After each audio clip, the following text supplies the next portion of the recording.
Hello, welcome to Quilt Addicts Anonymous. I am Stephanie Brennan. If you've been following along, we are in the middle of a skirt series. You can go to shop.quiltaddictsanonymous.com and download your free pattern.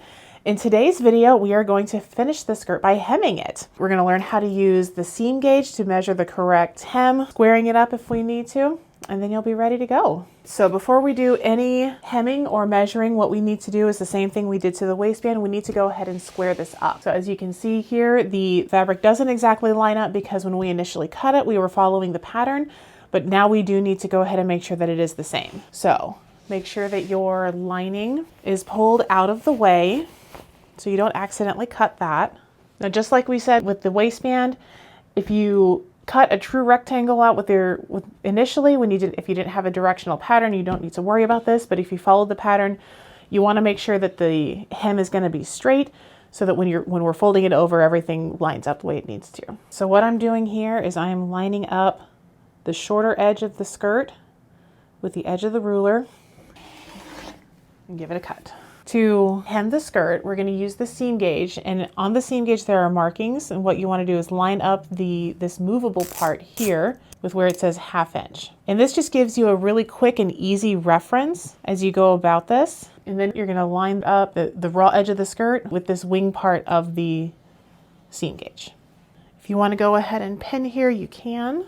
The easiest way that I find to do this is to start with the seam gauge up a little bit, so it's well over the 1/2 inch mark. Line your raw edges up with the measurement and then slide it down.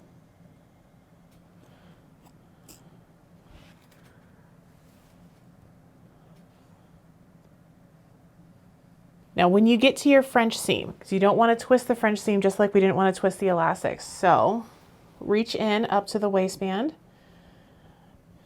and make sure you know which way the French seam is going, and then keep that in the same direction at your hem.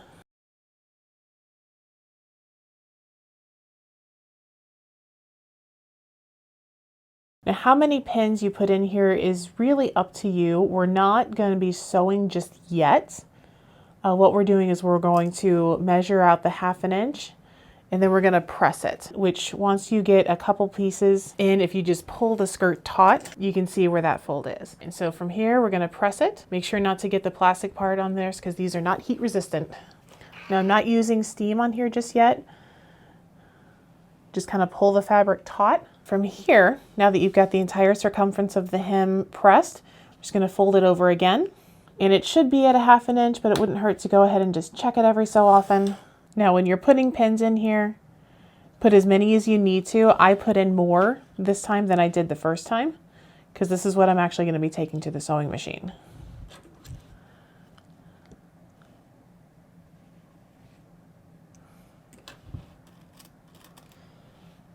Now, make sure that you do the exact same thing on your lining. I actually already have.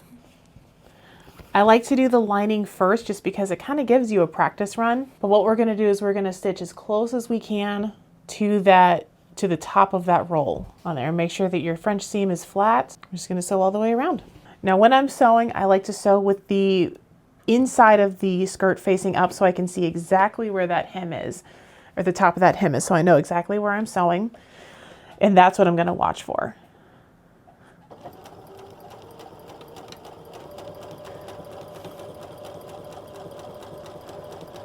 Now I'm not going to worry about back stitching because when I come all the way around, we're just going to overlap those stitches a bit.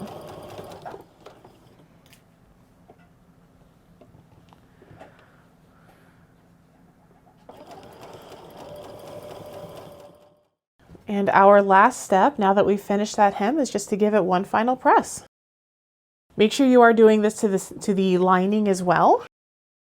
So now, just going to spray the hem from the outside one more time and give it one last press.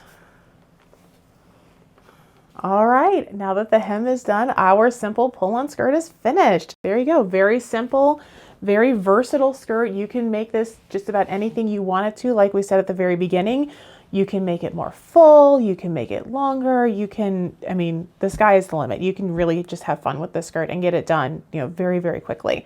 So thank you for following along. Make sure you head over to shop.quiltaddictsanonymous and download your free pattern and insert your measurements, and you can make your own. Coming up next, what we're going to do is we're going to go up a step up and learn how to make this skirt.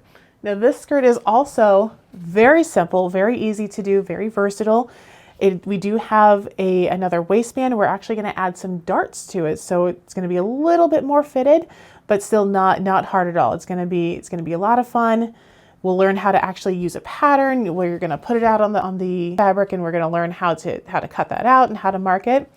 So make sure you, like I said, go to shop.quiltaddictsanonymous.com, and thank you for joining. Happy quilting and happy garment sewing.